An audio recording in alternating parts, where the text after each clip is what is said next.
Well, this Monday is all about basically holding the various actors of yesterday's scuffles to account. So the pro-democracy camp held a press conference this Monday with three of their representatives, all masked and anonymous, basically pointing the finger at police and asking again for one of their five key demands, which is to have a independent commission of inquiry set up to look into police brutality.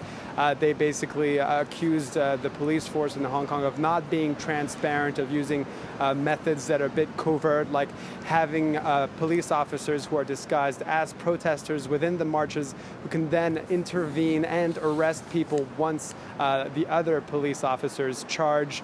And at the same time right after this press conference by the pro-democracy camp, the police force held its own press conference this Monday where they accused the protesters of having an escalating level of violence in Hong Kong. So definitely now, after the war in action and the fights with their fists, today it's about the war of words.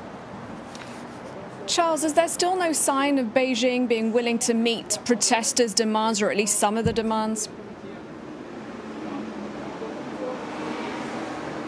Well, we'll find out more actually in about an hour's time or so, because as we speak, there is a press conference yet again taking place in Beijing at the State Council there about the situation in Hong Kong. But if it's going to be anything like it's been in the last 2 or 3 weeks, they will likely not budge from their position and not cave in to any of the demands of the protesters.